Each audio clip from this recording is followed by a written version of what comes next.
बिस्मिल्लाहिर्रहमानिर्रहीम अस्सलाम वालेकुम इकराम। मैं हूं दिल उस्मान और आप देख रहे हैं मेरा यूट्यूब चैनल। आपका शुक्रगुजार हूं कि आपने मेरी ये वीडियो देखने के लिए वक्त निकाला। नाज़रीन, सो फर्स्ट ऑफ ऑल सबसे पहले अगर मैं ट्रू एनालिसिस की बेसिस के ऊपर अगर मैं कहूं, so that match was very interesting कि ये बहुत बेहतरीन मैच था और इसमें पाकिस्तान की परफॉर्मेंस बहुत अच्छी देखने को मिली और उसके बाद पाकिस्तान के जो प्लेयर्स थे वो जान मारते हुए दिखाई दे रहे थे और इंडिया वो टीम जिसने श्रीलंका को लास्ट मैच के अंदर जो है वो 200 प्लस का टारगेट दिया था और अब 147 उसको चेज करने में बहुत प्रॉब्लम फेस करना पड़ रही थी। सो आपने मैच देख लिया होगा, आप मैं मानता हूं कि आपको गुस्सा भी होगा। आप ये मैच चाहते थे कि हम जीतें, कि ऑलरेडी पाकिस्तान 2 मैचेस तो हार चुका था इंडिया से और ये मैच हमारे लिए बहुत इंपॉर्टेंट था और हमारे लड़कों ने जान मारी है भाई, इसमें कोई शक नहीं है। सब प्लेयर्स ने बहुत अच्छा खेला और हारिस रऊफ को जो है वो 50 स्कोर पड़ा है और कोई भी विकेट वो नहीं ले पाए। इवन कि वो कोशिश पूरी कर रहे थे कि मैं बल्ला तोड़ दूं तिलक का और मैं किसी ना किसी तरीके से जो है ना वो विकेट निकाल लूं। लेकिन जो था वो देखिए, आप टेक्निक्स देखिए ट्रू एनालिसिस की बेस के ऊपर हम बात करेंगे कि ओवरऑल सबसे पहले अगर कप्तान के बारे में बात की जाए सलमान अली यागा की से, तो इससे मेरा इख्तलाफ जो है ना वो हमेशा रहता है कि भाई ये एक बेस्ट कप्तान नहीं है। He is not a best captain. May be ये एक अच्छा फील्डर हो सकता है सलमान अली आगा, लेकिन ये अच्छा कैप्टन जो है ना मेरी नज़र के अंदर नहीं है। आपका जो भी एनालिसिस है, मैं ये कहूँगा कि सलमान अली आगा की जो कैप्टेंसी है वो उस लेवल की नहीं है जो कि होनी चाहिए। अब आप देखिए कि जब पाकिस्तान की बॉलिंग आती है, सो पहले हम ये बातें कर रहे थे कि अगर पाकिस्तान को बॉलिंग मिल जाए ना कहीं, तो फिर पाकिस्तान जो है वो अच्छे से टफ टाइम दे सकता है इंडिया को और पाकिस्तान के बहुत ज़्यादा चांसेस हो जाने थे कि चेज़, आई थिंक पाकिस्तान की जो टीम है ना ये चेज़ करने वाली टीम है और इसने चेज़ कर जाना था। और देखिए आपके लास्ट मैच श्रीलंका का मैच था इंडिया के साथ और इंडिया ने 200 प्लस का टारगेट दिया था श्रीलंका को और श्रीलंका ने उसको चेज़ भी किया। कि चेज़ करना, आई थिंक मेरे हिसाब से जो है ना चेज़ करना खिलाड़ी को मोटिवेशन एक किस्म की होती है। एक टारगेट मिल जाता है ना कि भाई हमने वहाँ पर जाना है, तो वो कहीं न कहीं हो जाता है। लेकिन पाकिस्तान को अनफॉर्चुनेटली इंडिया के तीनों मैचेज़ के अगेंस्ट जो है वो बैटिंग मिली है। कभी इन्होंने खुद चूज़ की और सम टाइम इनको जो है वो बैटिंग इंडिया की तरफ से कहा गया कि आप बैटिंग करो, हम बॉलिंग करेंगे, कभी इन्होंने चूज़ कर ली। तो फर्स्ट अनफॉर्चुनेटली इंडिया को तीनों टाइम जो है ये एज मिला कि उन्होंने बॉलिंग करवाई है और पाकिस्तान को बैटिंग मिली। और आज का मैच जो था वो बहुत इंटरेस्टिंग था, वंडरफुल मैच था और पाकिस्तान की परफॉर्मेंस भाई बहुत अच्छी परफॉर्मेंस थी। बेशक पाकिस्तान की विकेटें गिर रही थीं, लेकिन जो बॉलिंग थी ना, बॉलिंग अटैक जो था इस बार पाकिस्तानी टीम का, देखिए गुड लक बैड लक चलता रहता है भाई। अब हमारे यहाँ पता है कि क्या है, लेकिन मैं अगेन आपको बताता हूँ कि आज का जो मैच था ना, आज का मैच खास तौर के ऊपर बहुत अच्छा मैच था। बहुत टफ टाइम जो था वो इंडिया को पाकिस्तान ने दिया, लेकिन इंडिया की जो टेक्निक्स हैं, इंडिया के जो ओल्ड प्लेयर्स हैं, उनका एक्सपीरियंस है, अगर उन सबको कैलकुलेट किया जाए तो भाई उनका पल्ला जो था ना वो भारी ही था और उन्होंने ये जीतना ही था मैच। हाँ, अगर पाकिस्तान को बॉलिंग मिल जाती तो मे बी पाकिस्तान ईज़िली ये मैच अपने नाम कर जाता, ईज़िली मैच जीत जाता, लेकिन पाकिस्तान को फिर बैटिंग फेस करनी पड़ी और 146 स्कोर रन करके 147 का टारगेट दिया गया और इंडिया ने उसको मर के देखिए, मर के चेज़ किया है। कि लास्ट ओवर में जाकर जो है वो ये उन्होंने चेज़ किया और शहनशाह अफरीदी ने भाई क्या वंडरफुल कैच पकड़ा और शहनशाह अफरीदी की ओवरऑल परफॉर्मेंस की बात की जाए तो इस मैच के अंदर अंदर आउटस्टैंडिंग परफॉर्मेंस थी शहनशाह अफरीदी की और फील्डिंग भी बहुत अच्छी थी, बॉलिंग अटैक भी बहुत अच्छा था। अब आप देखिए यहाँ पर अगर हम डिफरेंस की बात करें, तो इंडिया की जब बैटिंग की बारी आई तो उनके फर्स्ट 2 ओवर्स में 3 विकेटें गिर चुकी थी इंडिया की। अब यहाँ पर जो मेन पॉइंट है, समझने वाला पॉइंट ये है कि जो टेक्निक्स के साथ जिन लोगों ने मेहनत आउटस्टैंडिंग की होती है, बातें होती रहती हैं मीडिया के ऊपर, सोशल मीडिया के ऊपर, खिलाड़ियों के ऊपर जो है वो क्रिटिसिज्म भी होता रहता है। और जो है वो कहीं न कहीं बातें जो हैं वो सच भी होती हैं, बेशक कड़वी लगें लेकिन सच भी बातें ही होती हैं कहीं न कहीं कि अब आप देखिए कि वो जितने भी इंडिया के प्लेयर्स हैं, अब तेंदुलकर का बेटा भी है, तो उसने प्रैक्टिस की है, वो भी चाहता है कि मैं भी इंडिया टीम के अंदर आ जाऊँ लेकिन वो नहीं आ पा रहा है, क्यों? क्योंकि उसके अंदर टैलेंट नहीं है। अब इंडिया ने तो टैलेंट को खिलाना है, बेशक वो रक्षा चलाने वाले का बच्चा हो या फिर वो कहाँ से भी उठ कर आ जाए, वो किसान का बच्चा हो या व्हाटएवर कुछ भी कि गरीब घर में उसने आँख खोली है, उसने मेहनत की और उसके अंदर टैलेंट था, उसने अच्छी क्रिकेट खेली और इंडिया जो है वो यहाँ से टैलेंट उठा लेता है कि इंटरनेशनल लेवल के ऊपर हमने अपने मुल्क को रिप्रेजेंट करना होता है भाई, अपनी टीम हमने इंटरनेशनल लेवल के ऊपर भेजनी है, खेलने के लिए सारी दुनिया देखेगी, तो प्लेयर्स इस लेवल के होने चाहिए ना फिर, कि अब देखिए कि 3 विकेटें तो पहले 2 ओवर्स में गिर गईं। अब यहाँ पर कोई और टीम होती तो उसने बहुत ज़्यादा पज़ल हो जाना था। बहुत ज़्यादा अंडर द प्रेशर उन्होंने चले जाना था और मेबी 100 स्कोर भी ना वो कर पाते और बहुत मुश्किल से 110 स्कोर तक उन्होंने जाना था। लेकिन इंडिया का जो तिलक आया 4th नंबर के ऊपर और उसने आकर भाई क्या उसके इम्प्रेशंस आपने नोट किए कि मैच के दौरान उसके जो इम्प्रेशंस थे भाई वो देखने वाले थे कि वो बंदा किस तरह से जो ना वो एक्साइटेड था और बहुत जो ना कि ये हर बॉल मेरे लिए इम्पोर्टेंट है। वो इस तरह से इस बारी को ले रहा था। इस जो है वो अपनी परफ़ॉर्मेंस को ले रहा था कि मैंने भाई कुछ करना है और उसने कुछ किया। आप देखिए कि लास्ट तक वो नॉट आउट रहा और आउटस्टैंडिंग परफ़ॉर्मेंस उस बंदे ने की है कि 3 आउट हो गए, कोई नहीं भाई, चौथा आ गया वो चल जाएगा। 4 आउट हो गए, इंडिया के 4 भी आउट हो जाते ना फर्स्ट 2 ओवर्स में, तो 5वां बंदा ऐसा आ जाना था जिसने सारी की सारी रिस्पॉन्सिबिलिटी अपने अंदर ले लेनी थी। एक भाई चीज़ होती है इंसान के अंदर कि आप मुश्किल में हो, आप ये सोचो कि भाई मैंने ही करना है। अब मैंने जो है ना वो मेन प्लेयर बनना है। मैंने मेन प्लेयर्स जो है ना वो पकड़नी है और उसको जो है वो मैंने टैकल करना है चीज़ों को, फिर हो जाती हैं चीज़ें, अगर ये माइंडसेट हो। आपको याद होगा कि न्यूज़ीलैंड के अगेंस्ट जो पाकिस्तान का मैच था और बहुत बड़ा टारगेट दिया गया था न्यूज़ीलैंड की तरफ से और हमारे ये जो जनाब फ़खर ज़मान साहब आए थे और उन्होंने आकर और साथ में बाबर आज़म इनको सपोर्ट कर रहे थे और क्या इन्होंने कमाल की बैटिंग की थी, आउटस्टैंडिंग सेंचुरी प्लस स्कोर हो गया था, फिर उसके बाद बारिश वगैरह आ गई थी और वो जो था वो फिर रन रेट की बेस के ऊपर वो मैच पाकिस्तान को मिल गया था। अब यहाँ पर बताने का मेरा पर्पस जस्ट ओनली ये है कि जब आपके माइंड के अंदर ये चीज़ आ जाती है ना कि भाई अब मैंने ही करना है। अब इंडिया का जो भी प्लेयर आता है उसके माइंड के अंदर ये चीज़ होती है कि भाई मैंने ही कुछ करना है। बाकी में भी कुछ करें ना करें लेकिन मैंने जो है ना वो ये मैच जितवाना है। हर प्लेयर के माइंड के अंदर यही चीज़ होती है। सो हमारे देखिए कि पहले आते हैं हमारे फर्स्ट नंबर के ऊपर आते हैं हमारे फरहान भाई और उन्होंने जो है वो 50 प्लस स्कोर रन किया, बहुत अच्छा खेला और उसके बाद फ़खर ज़मान आ जाते हैं, इस बार उन्होंने भी बहुत अच्छा खेला कि 46 स्कोर रन किया उन्होंने और छक्के भी लगाए, चौके भी लगाए और इसी तरह से साइम अय्यूब यार ओवरऑल परफॉर्मेंस साइम अय्यूब की कहीं पर भी नज़र आई नहीं। अब आप देखिए यहाँ पर आप एक चीज़ नोट कीजिए कि 2 प्लेयर्स इनके जो है वो टिक जाते हैं फर्स्ट के ऊपर के अब जो चीज़ नज़र आ रही थी, जो परफ़ॉर्मेंस नज़र आ रही थी, उस बेस के ऊपर हमारा एनालिसिस तो यही कह रहा था कि पाकिस्तान ने अब जो है ना कि ये 200 प्लस ही स्कोर जाना है। मेबी अब कुछ तो हमारे जो सराउंडिंग में लोग बैठे हुए थे, वो ये बातें कर रहे थे कि भाई स्कोर जो है ना वो 270 प्लस चले जाना है।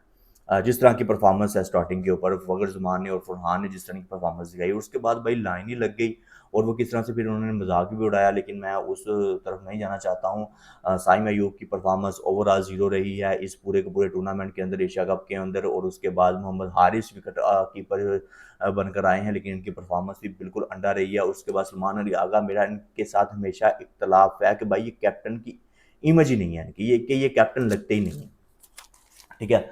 ये भाई कैप्टन कहीं पर भी जो है ना वो लगते ही नहीं है कि इनको कैप्टन होना चाहिए। तो जो मैं अगर यहाँ पर बात करूँ तो फ़खर ज़मान को कैप्टन होना चाहिए कि भाई एक फ़िज़िक्स होती है, एक पर्सनैलिटी होती है कि ओल्ड वो एक्सपीरियंस प्लेयर है उसको जो है ना वो आपने छोड़कर सलमान अली आगा को एज़ ए कैप्टन लिया और आपने देख लिया। मेबी सलमान अली आगा जो है वो बेस्ट फ़ील्डर हों, लेकिन वो एक अच्छे कैप्टन भाई मेरी नज़र में तो नहीं है। आपका जो भी एनालिसिस है, आप जो भी सोचते हैं, आप कमेंट करके लाज़मी बताइएगा। उसके बाद हुसैन तलत साहब आते हैं और फिर भी लाइन लग जाती है ना हमारी कि बस हमने बहुत ज़्यादा स्कोर कर लिया, 2 हमारे प्लेयर चल गए हैं, फिर हमने लाइन लगानी है और उसके बाद फिर मोहम्मद नवाज़ लाइन, शाहीन शाह अफरीदी उन्होंने कोशिश की। भाई शाहीन शाह अफरीदी की ओवरऑल परफॉर्मेंस जो है ना इस टूर्नामेंट के अंदर मुझे तो बहुत अच्छी लगी है। कि उस बंदे ने 4 छक्के लगाए थे और उसके बाद अभी भी वो पूरी कोशिश कर रहा था कि वो जो हिट लगा रहा था, अगर वो लग जाती बॉल के ऊपर, तो वो सीधा बाउंड्री पार ही जाती है इस बंदे की बॉल। तो शहनशाह अफरीदी बेशक 0 के ऊपर आउट हुआ है, इसका कोई गम नहीं है, लेकिन बहुत अच्छा ओवरऑल इनकी परफॉर्मेंस बहुत अच्छी रही है। मैं देखिए, मेरा एनालिसिस जो भी होता है वो ट्रू लेवल के ऊपर होता है, ठीक है? उसके बाद फ़हीम अशरफ की परफॉर्मेंस भी बहुत अच्छी रही है।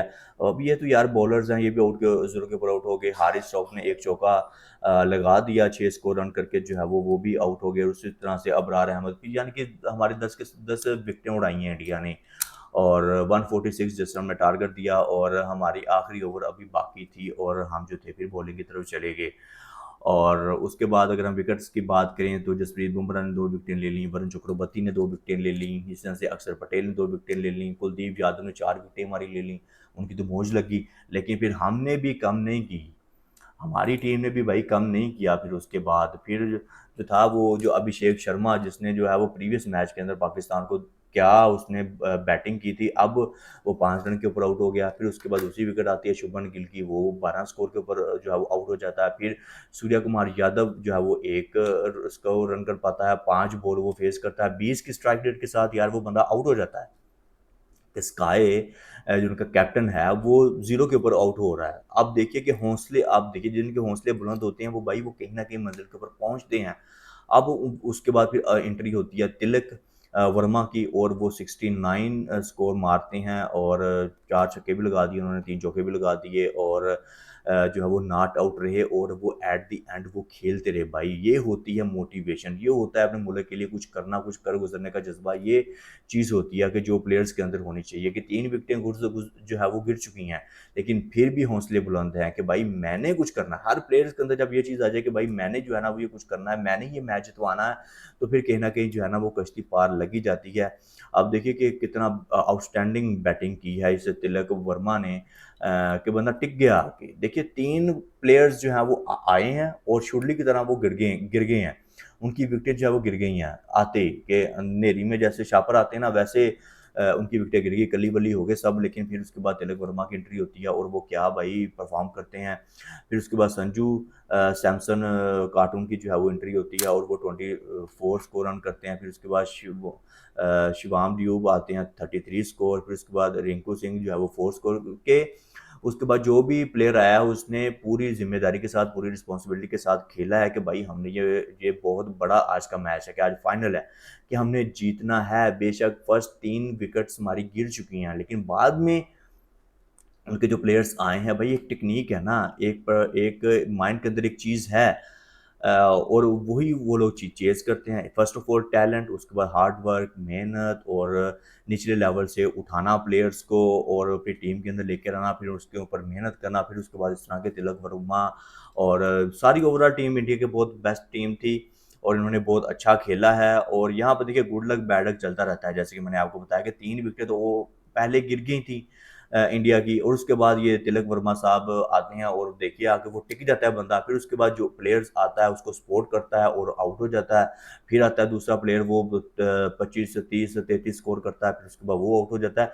कि ये चीज़ होती है कि जो टेक्निक के साथ होती है, जो कि बेस्ट परफॉर्मेंस जिन्होंने बेस्ट प्रैक्टिस वगैरह की होती है, ये यहाँ पर ये चीज़ें नज़र आती हैं कि वहाँ पर जस्ट 2 हमारे प्लेयर्स अच्छा परफ़ॉर्म किया, और उसके बाद सारी की सारी विकेटें जो थीं वो 5, 6, 1, 2, 0 के ऊपर जो है वो आउट हो गई, कि 2 प्लेयर्स ने हमारे ने फ़खर ज़मान और फरहान ने जस्ट स्कोर किया, और उसके बाद हमारी सारी की सारी विकेटें भाई गिरी हैं, और अंडे की तरह गिरी हैं, और जैसे कि नेरी में शापर आते हैं ना भाई, वैसे कल्ली-वली हो गया सब कुछ। उसके बाद शहनशाह अफरीदी हमारे जो है वो बॉलर आते हैं, और उन्होंने 1 विकेट ली है, और अ, 4 ओवर्स की बेस के ऊपर 20 स्कोर उनको पड़ा है। तो शहनशाह अफरीदी की ओवरऑल परफॉर्मेंस भाई हाई लेवल की थी। तो आई थिंक मुझे जहाँ पर लग रहा है ना कि जो लास्ट ओवर था ना वो हारिस रऊफ को नहीं देना चाहिए था, कि ऑलरेडी हारिस रऊफ इतना भाई पिट चुका है, इतनी उसको मार पड़ चुकी है, फिर भी आप लास्ट ओवर जो है वो हारिस रऊफ को आप दे रहे हो।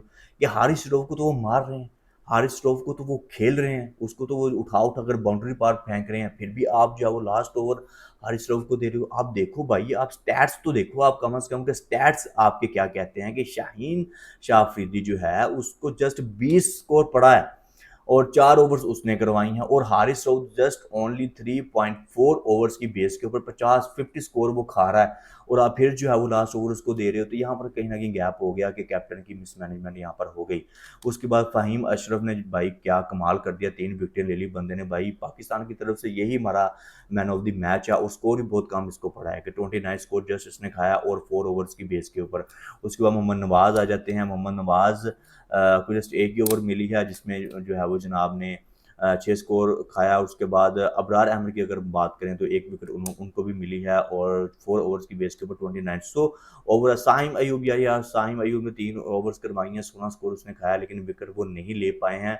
सो ओवरऑल हमारे सभी जो यहाँ पर बॉलर्स इंडिया के अगेंस्ट जो खेले हैं बहुत अच्छा खेले हैं, ठीक है। गुड लक बैड लक चलती रहती है भाई, 2 टाइम बैड लक चल गई है, 3 टाइम बैड लक चल गई है, लेकिन अगर आप कहो कि भाई बैड लक ही बैड लक है कि जिस तरह से बस फ़खर जमान और फरहान आउट होने की देर है, फिर उसके बाद लाइन ही लग गई कि आउट पे आउट, आउट पे आउट के कैप्टन आज ही यार कोई रिस्पॉन्सिबिलिटी के साथ, जिम्मेदारी के साथ बंदा आज ही खेल लेता, लेकिन आज भी उसने जो है वो जिम्मेदारी के साथ बिल्कुल भी नहीं खेला। और साइम अयूब तो उसकी तो क्या ही बात है।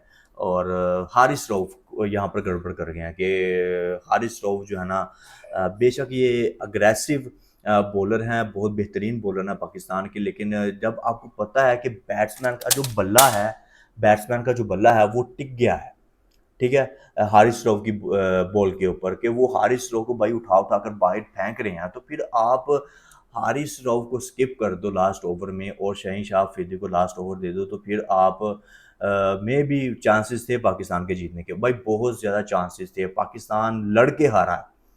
ये मैं आपको बता दूं, तुम जीतो या हारो हमें तुमसे प्यार है, बेशक हमें तुमसे प्यार है, लेकिन आज के मैच की हमें खुशी है कि पाकिस्तान ने बहुत अच्छा परफॉर्म किया, लड़के हारा कि इस तरह से आप हारो तो भाई हार जो है वो काबिल एक्सेप्टेबल है, लेकिन अगर आप 3 मैचेस यार लगातार आप हार गए हो, 3 मैचेस, अब देखिए कि 3 मैचेस लगातार इंडिया से हार जाना, तो फिर इंडिया की बाँ बाँ करनी तो बनती है। अब उनका जो कार्टून नेटवर्क है और दूसरे तीसरे नेटवर्क जो भी उनका सोशल मीडिया, अब आप देखिए कि किस तरह से उनकी बातें ख़त्म नहीं होंगी। हर सोशल मीडिया के ऊपर, मीडिया के ऊपर जो है वो यही चर्चा होगा कि पाकिस्तान को उन्होंने 3 मरतबा धूल चटा दी कि पाकिस्तान स्पोर्ट्स के मैदान के अंदर इंडिया को शिकस्त नहीं दे पाया। ठीक है ना? समझ रहे हैं मेरी बात को कि 3 मैचेज़ यार आप एक ही विन कर लेते इंडिया के अगेंस्ट, लेकिन आपने तीनों मैचेज़ आप हार गए हो इंडिया से। सवालिया निशान तो यहाँ पर बनता है ना। आज का मैच बहुत वंडरफुल था भाई, आपने समझे आपने जीता है आज का मैच, ठीक है? आज का मैच समझे आपने जीता है, लेकिन यहाँ पर जो प्रॉब्लम है भाई वो ये है कि आप 3 मैचेज़ यार लगातार हारे हो और आज के मैच के अंदर भी देख लीजिए आप कि बॉलिंग अटैक तो बहुत अच्छा था, जस्ट ओनली हारिस रऊफ को निकाल के बॉलिंग अटैक बहुत अच्छा था, ठीक है? हारिस राव गड़बड़ कर गए, यहाँ पर कोई विकेट नहीं ले पाए, उसके बाद जस्ट 3.4 ओवर उन्होंने करवाई है और 4 ओवर भी पूरी नहीं उन्होंने करवाई और 50 स्कोर उनको पड़ गया, फिर भी आप उनको बार बार भेज रहे हो। लास्ट ओवर में या शहनशाह अफरीदी को आप भेज दो और कहीं ना कहीं बचत हो सकती थी, लेकिन आपने जो है वो हारिस राव को भेजा और रिजल्ट्स आपके सामने आ गए। और बैटिंग का के ऊपर बहुत बड़ा सवालिया निशान है पाकिस्तान की कि फ़खर ज़मान आज चले हैं, फ़खर ज़मान ने आज रिस्पॉन्सिबिलिटी के साथ खेला, फरहान ने भी रिस्पॉन्सिबिलिटी के साथ खेला, लेकिन बाकी कोई भी प्लेयर जो है वो ज़िम्मेदारी के साथ खेलता हुआ दिखाई नहीं दिया। यार एक ही प्लेयर टिक जाता, कम से कम 200 से ऊपर आप स्कोर ले जाओ, और जिस तरह की परफॉर्मेंस थी कि इंडिया मर के 147 स्कोर कर पाया है, मर के उसने किया है। उसके बाद जब एम्पायर ने एट द एंड कहा कि इट्स इंडिया, ये बहुत जो है वो, अगर पाकिस्तान विन करता तो उसने कभी भी नहीं कहना था कि इट्स पाकिस्तान। लेकिन आप देखिए ज़रा, सोचिए आप कि 25 करोड़ आवाम आपको देख रही है through the international world, Pakistan से पूरी दुनिया में पाकिस्तानी रहते हैं और वहाँ से आपको वो देख रहे हैं, कुछ लाइव देखने गए हुए हैं और कुछ अपने घर में देख रहे हैं, रात के 12 बजे आपका मैच देखा जा रहा है और आपकी परफॉर्मेंस जब इस तरह की फिर आएगी, तो फिर ये जो इशारे वगैरह किए हैं इस बंदे ने, बुमराह ने, फिर उसके वो करने बनते हैं कि बेशक वो गलत कर रहा है कि ऐसा तो उसके साथ हुआ है, लेकिन वो कह रहा है कि पाकिस्तान को वो दिखा रहा है, पता नहीं क्या कर रहा है, कली वली कर रहा है बेअकल इंसान। और उसके बाद परफॉर्मेंस, यार परफॉर्मेंस के ऊपर क्वेश्चन है, पाकिस्तान की बैटिंग के ऊपर क्वेश्चन है कि आज फ़खर ज़मान चला है। फरहान की ओवरऑल परफॉर्मेंस, अगर फरहान की बात करूँ तो फरहान की ओवरऑल परफॉर्मेंस जो है आउटस्टैंडिंग रही है इस टूर्नामेंट के अंदर कि भाई उसने बंदे ने बहुत अच्छा खेला है। फ़खर ज़मान के ऊपर सवालिया निशान था, लेकिन फ़खर ज़मान को आज पता था कि आज फाइनल है और फ़खर ज़मान ने ज़िम्मेदारी के साथ खेला, लेकिन उसके बाद फिर कोई भी प्लेयर और जो था वो गुड लक बैड लक चलती है भाई, चलती है गुड लक बैड लक। लेकिन आप 2-3 प्लेयर जो है वो 2 आप देखिए ना कि 2 पहले आउट होते हैं फरहान फ़खर और उसके बाद साइम अयूब चलो आउट हो गया, मोहम्मद हारिस टिक जाता भाई।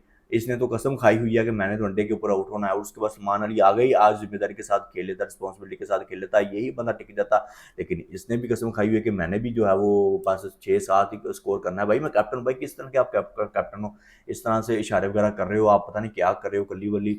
और उसके बाद हुसैन तलत साहब जो है वो आप ही टिक जाते भाई, कोई भी बैट्समैन उसके बाद नहीं टिका और बॉलर्स भी जो था उन पता नहीं पिच का मसला था आज, पता नहीं क्या इशू था कि बॉलर से भी बॉलें जो है वो फेस नहीं करी गई हैं।